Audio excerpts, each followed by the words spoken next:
A number of other useful methods which are built into list are remove. So we can say my nums dot remove removes the first occurrence of a specific object from list. So what you do is you give it the object you want removed, 15 for instance, and it will remove it from that particular location. So now if I run this again, notice that my for each is still going through all of it. It is not printing 15 out there. And in fact, at index 0, 1, 2, at index 2 is now 123. If you want to remove an element at a specific index, so let's go ahead and copy this and now say my nums dot remove at, and this now takes an index to remove at from, or remove it from. And so we want to remove from index 2, which will now be 123, 0, 1, 2. And so the list will now be one element shorter. Well, I probably should have printed out console.writeLine, a whole bunch of those just to break it up a little bit. So this was the first iteration, and this was the second iteration. So you can remove a specific item based off a value. You can remove at a specific index. All of them will function exactly the same. Let's go ahead and remove. Let's see, let me go ahead and just comment that out. You can go ahead and sort a list. So it has a built-in sort, my nums.sort. And sort is an in-place operation. Sorts the elements of the entire list using the default comparer.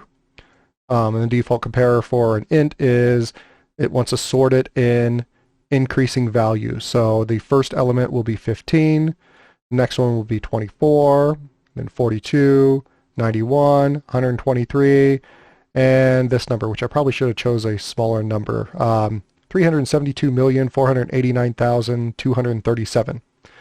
So if you call that, let me go ahead and uncomment these lines here just to show you that it will print out the list in a order. So notice that we have that list in order.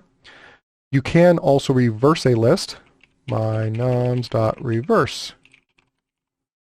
And reverse does exactly what it says. It reverses the order of the elements in the entire list. So now the order is reversed.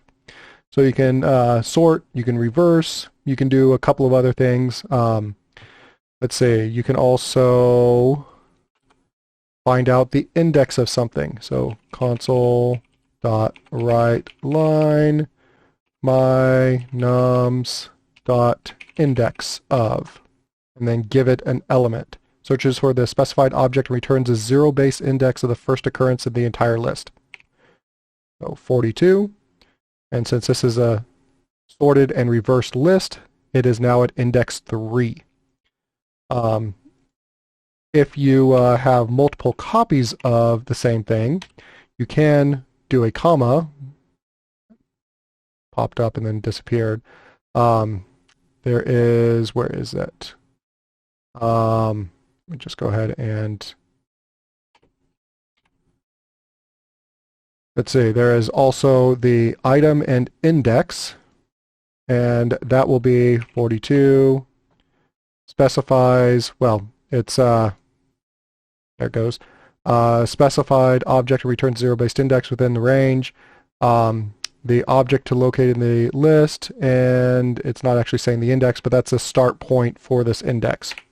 So if we give it index 3, then this is going to return 3. If we give it index 4, since we don't have another 42 in there, this is going to give us a -1, saying it was unable to find that particular object.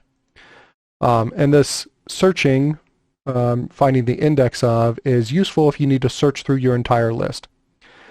Now, this is not the most efficient way. We could write a for loop which will go through it, but there is a much better way using the binary search method. So let's me go ahead and unsort that. So you know what? I'm tired of commenting and uncommenting this for each loop there. So I'm going to write a method which will print out the list. Static void print list. And now we need to give it a particular list. In fact, this will be a generic method. And so this will be a list t my list for each. Now, I don't actually know what it is. I could say ti in my list, and that will work. A lot of times what people will do is they will just put var, not tvar, just var, because then that will infer, well, it is of type t. Console.write, and I'm going to just put these all in one line. I space, and then we will put a new line. Write line. And then before this, console.write line printing list. Don't actually need a space there. All right, so now I can say, all right, we sort it. Actually, I'm going to go ahead and do it up here. Print list, and then this is going to be int my nums, and we'll sort it and then print the list again. And so now we'll actually get the unsorted list and then the sorted list there. So I only have to do this with a simple method call. So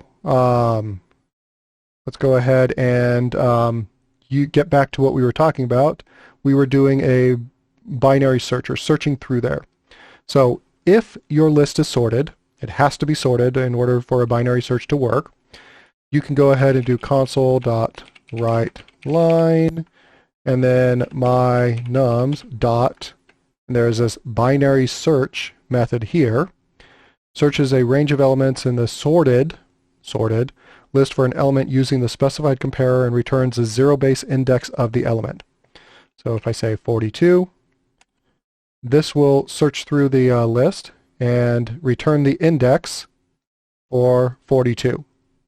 So binary search is a much faster search. If you do not know how a binary search works, what it does is it takes a list, splits it into halves. Since it is sorted, we're looking here, is the thing that we're searching for in the left half or the right half, and then it splits that into halves, and it just keeps going until it finds the actual value. So there is information on the searching time, but basically a binary search would happen in order log n time. Calling a sort is order n log n, so the total time to sort and search a list would be order n log n, which means that if your data is already sorted, binary search would be faster than doing a find, whereas a find starts at the beginning and compares it against every element until it gets to the end of the list or it finds the element. Whereas a binary search starts in the middle and just kind of splits the list up into halves until it actually identifies that it either found the element or the element does not exist in the list.